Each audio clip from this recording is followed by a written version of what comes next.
भगवान शिव जी पार्वती जी के साथ भ्रमण करते हुए मृत्यु लोक की अमरावती नगर में पहुंचे। उस नगर के राजा ने भगवान शिव का एक विशाल मंदिर बनवा रखा था। शिव और पार्वती उस मंदिर में रहने लगे। एक दिन पार्वती ने भगवान शिव से कहा, हे प्राणनाथ, आज मेरी चौसर खेलने की इच्छा हो रही है। पार्वती की इच्छा जानकर शिव पार्वती के साथ चौसर खेलने बैठ गए। खेल प्रारंभ होते ही उस मंदिर का पुजारी वहां आ गया। माता पार्वती जी ने पुजारी से पूछा कि हे पुजारी जी, यह बताइए कि इस बाजी में किसकी जीत होगी। तो ब्राह्मण ने कहा कि महादेव जी की, परंतु चौसर में शिव जी की पराजय हुई और माता पार्वती जी जीत गई। तब ब्राह्मण को उन्होंने झूठ बोलने के अपराध में कोढ़ी होने का श्राप दिया। शिव और पार्वती उस मंदिर से कैलाश पर्वत लौट गए। पार्वती जी के श्राप के कारण पुजारी कोढ़ी हो गया। नगर के स्त्री पुरुष उस पुजारी की परछाई से भी दूर दूर रहने लगे। कुछ लोगों ने राजा से पुजारी की कोढ़ी हो जाने की शिकायत की, तो राजा ने किसी पाप के कारण पुजारी की कोढ़ी हो जाने का विचार कर उसे मंदिर से निकलवा दिया। उसकी जगह दूसरे ब्राह्मण को पुजारी बना दिया। कोढ़ी पुजारी मंदिर के बाहर बैठकर भिक्षा मांगने लगा। कई दिनों के पश्चात स्वर्गलोक की कुछ अप्सराएं उस मंदिर में पधारी और उसे देखकर कारण पूछा। पुजारी ने निसंकोच उन्हें भगवान शिव और पार्वती जी के चौसर खेलने और पार्वती जी के श्राप देने की सारी कहानी सुनाई। तब अप्सराओं ने पुजारी से 16 सोमवार का विधिवत व्रत रखने को कहा।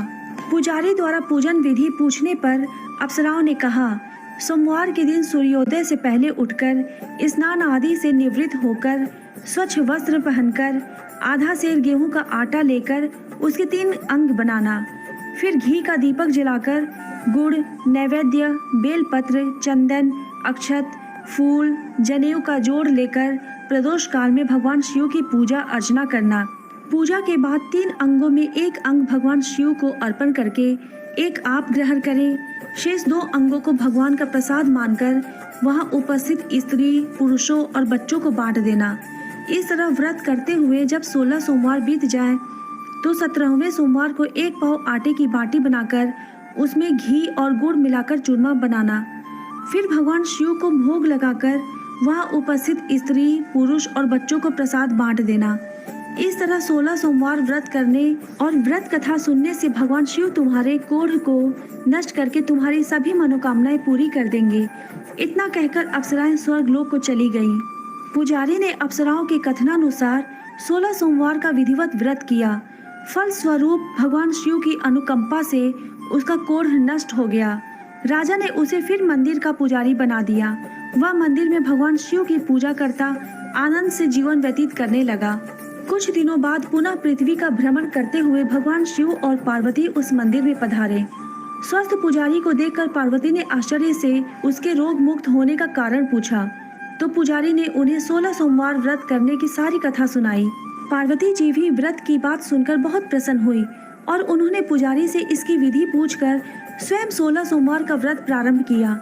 पार्वती जी ने उन दिनों अपने पुत्र कार्तिकेय के नाराज होकर दूर चले जाने से बहुत चिंतित रहती थी। वे कार्तिकेय को लौटा लाने के अनेक उपाय कर चुकी थी, लेकिन कार्तिकेय लौटकर उनके पास नहीं आ रहे थे। 16 सोमवार का व्रत करते हुए पार्वती ने भगवान शिव से कार्तिकेय के लौटने की मनोकामना की। व्रत समापन के तीसरे दिन सचमुच कार्तिकेय वापस लौट आए। कार्तिकेय ने अपने हृदय परिवर्तन के संबंध में पार्वती जी से पूछा, हे माता, आपने ऐसा कौन सा उपाय किया था जिससे मेरा क्रोध नष्ट हो गया और मैं वापस लौट आया। तब पार्वती जी ने कार्तिकेय को 16 सोमवार के व्रत की कथा कह सुनाई। कार्तिकेय अपने एक ब्राह्मण मित्र ब्रह्मदत्त के परदेश चले जाने से बहुत दुखी थे। उसको वापस लौटाने के लिए कार्तिकेय ने 16 सोमवार का व्रत करते हुए ब्रह्मदत्त के वापस लौट आने की कामना प्रकट की। व्रत के समापन के कुछ दिनों के बाद मित्र लौट आया। ब्राह्मण ने कार्तिकेय से कहा, प्रिय मित्र, तुमने ऐसा कौन सा उपाय किया था जिससे परदेश में मेरे विचार एकदम परिवर्तित हो गए और मैं तुम्हारा स्मरण करते हुए लौट आया। कार्तिकेय ने अपने मित्र को भी 16 सोमवार के व्रत की कथा विधि सुनाई। ब्राह्मण मित्र व्रत के बारे में सुनकर बहुत खुश हुआ। उसने भी व्रत किया। 16 सोमवार व्रत का समापन करने के बाद ब्रह्मदत्त विदेश यात्रा पर निकला। वहां नगर के राजा हर्षवर्धन की बेटी राजकुमारी गुंजन का स्वयंवर हो रहा था। वहां के राजा ने प्रतिज्ञा की थी कि एक हथनी यह माला जिसके गले में डालेगी वह अपनी पुत्री का विवाह उसी से करेगा। ब्राह्मण भी उत्सुकतावश महल में चला गया। वहाँ कई राज्यों के राजकुमार बैठे थे। तभी एक सजी धजी हथनी सूंड में जयमाला लिए वहाँ आई। हथनी ने ब्राह्मण के गले में जयमाला डाल दी। फलस्वरूप राजकुमारी का विवाह ब्राह्मण से हो गया। एक दिन उसकी पत्नी ने पूछा, हे प्राणनाथ, आपने कौन सा शुभ कार्य किया था जो उस हथनी ने राजकुमारों को छोड़कर आपके गले में जयमाला डाल दी? ब्राह्मण ने 16 सोमवार व्रत की विधि बताई। अपने पति से 16 सोमवार का महत्व जानकर राजकुमारी ने पुत्र की इच्छा से 16 सोमवार का व्रत किया। निश्चित समय पर भगवान शिव की अनुकंपा से राजकुमारी के एक सुंदर, सुशील व स्वस्थ पुत्र पैदा हुआ। पुत्र का नामकरण गोपाल के रूप में हुआ। बड़ा होने पर पुत्र गोपाल ने भी माँ से एक दिन प्रश्न किया कि मैंने तुम्हारे ही घर में जन्म लिया, इसका क्या कारण है? माता गुंजन ने पुत्र को 16 सोमवार व्रत की जानकारी दी। व्रत का महत्व जानकर गोपाल ने भी व्रत करने का संकल्प किया। गोपाल जब 16 वर्ष का हुआ तो उसने राज्य पाने की इच्छा से 16 सोमवार का विधिवत व्रत किया। व्रत समापन के बाद गोपाल घूमने के लिए समीप के नगर में गया।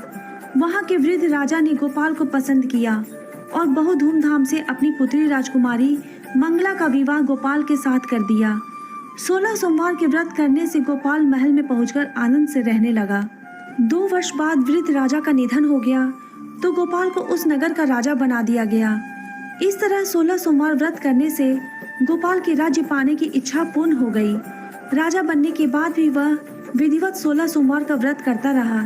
व्रत के समापन पर 17वें सोमवार को गोपाल ने अपनी पत्नी मंगला से कहा कि व्रत की सारी सामग्री लेकर वह समीप के शिव मंदिर में पहुंचे।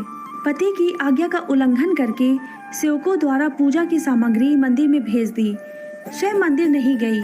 जब राजा ने भगवान शिव की पूजा पूरी की तो आकाशवाणी हुई, हे राजन, तेरी रानी ने 16 सोमवार व्रत का अनादर किया है, सो रानी को महल से निकाल दे, नहीं तो तेरा सब वैभव नष्ट हो जाएगा। आकाशवाणी सुनकर उसने तुरंत महल में पहुंचकर अपने सैनिकों को आदेश दिया कि रानी को दूर किसी नगर में छोड़ आओ। सैनिकों ने राजा की आज्ञा का पालन करते हुए उसे तत्काल उसे घर से निकाल दिया। रानी भूखी प्यासी उस नगर में भटकने लगी। रानी को उस नगर में एक बुढ़िया मिली। वह बुढ़िया सूत काटकर बाजार में बेचने जा रही थी, लेकिन उस बुढ़िया से सूत उठ नहीं रहा था। बुढ़िया ने रानी से कहा, बेटी, यदि तुम मेरा सूत उठाकर बाजार तक पहुंचा दो और सूत बेचने में मेरी मदद करो तो मैं तुम्हें धन दूंगी। रानी ने बुढ़िया की बात मान ली, लेकिन जैसे ही रानी ने सूत की गठरी को हाथ लगाया तभी जोर की आंधी चली और गठरी खुल जाने से सारा सूत आंधी में उड़ गया। बुढ़िया ने उसे फटकार कर भगा दिया। रानी चलते चलते नगर में एक तेली के घर पहुंची।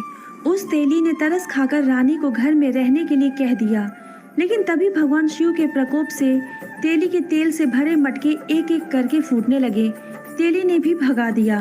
भूखी प्यास से व्याकुल रानी वहां से आगे की ओर चल पड़ी। रानी ने एक नदी पर जल पीकर अपनी प्यास शांत करनी चाहिए तो नदी का जल उसके स्पर्श से सूख गया। अपने भाग्य को कोसती हुई रानी आगे चल दी। चलते चलते रानी एक जंगल में पहुंची।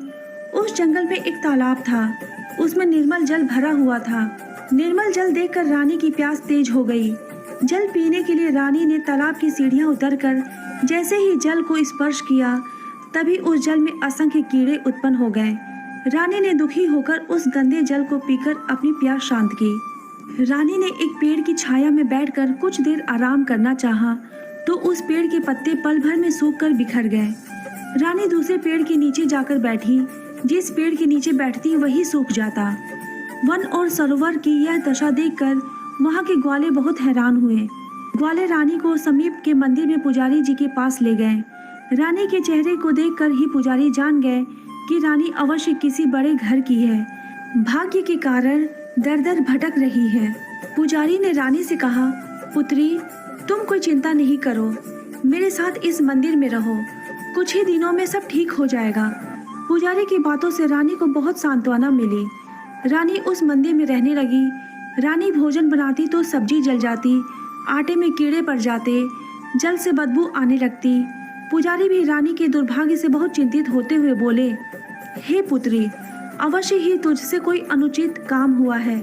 जिसके कारण देवता तुझसे नाराज हैं और उनकी नाराजगी के कारण ही तुम्हारी यह दशा हुई है। पुजारी की बात सुनकर रानी ने अपने पति के आदेश पर मंदिर में न जाकर शिव की पूजा नहीं करने की सारी कथा सुनाई। पुजारी ने कहा, अब तुम कोई चिंता नहीं करो, कल सोमवार है और कल से तुम 16 सोमवार के व्रत करना शुरू कर दो। भगवान शिव अवश्य तुम्हारे दोषों को क्षमा कर देंगे।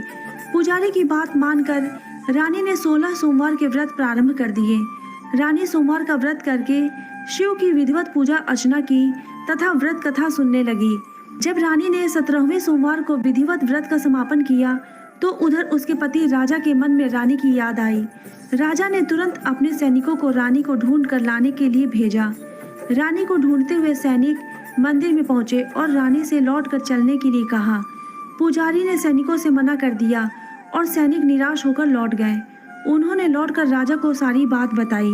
राजा स्वयं उस मंदिर में पुजारी के पास पहुंचे और रानी को महल से निकाल देने के कारण पुजारी जी से क्षमा मांगी। पुजारी ने राजा से कहा, यह सब भगवान शिव के प्रकोप के कारण हुआ है। इतना कहकर रानी को विदा किया। राजा के साथ रानी महल में पहुंची। महल में बहुत खुशियां मनाई गई। पूरे नगर को सजाया गया। राजा ने ब्राह्मणों को अन्न, वस्त्र और धन का दान दिया। नगर में निर्धनों को वस्त्र बांटे गए। रानी 16 सोमवार का व्रत करते हुए महल में आनंद पूर्वक रहने लगी। भगवान शिव की अनुकंपा से उसके जीवन में सुख ही सुख भर गए। 16 सोमवार के व्रत करने और कथा सुनने से मनुष्य की सभी मनोकामनाएं पूरी होती हैं और जीवन में किसी तरह की कमी नहीं होती है। स्त्री पुरुष आनंद पूर्वक जीवन यापन करते हुए मोक्ष को प्राप्त करते हैं। तो यह कथा थी 16 सोमवार व्रत की। उम्मीद करती हूँ दोस्तों आपको ये कथा पसंद आई हो। अगर पसंद आई होगी तो प्लीज़ मेरे चैनल को लाइक, शेयर और सब्सक्राइब जरूर करें। मिलते हैं एक और नई वीडियो के साथ।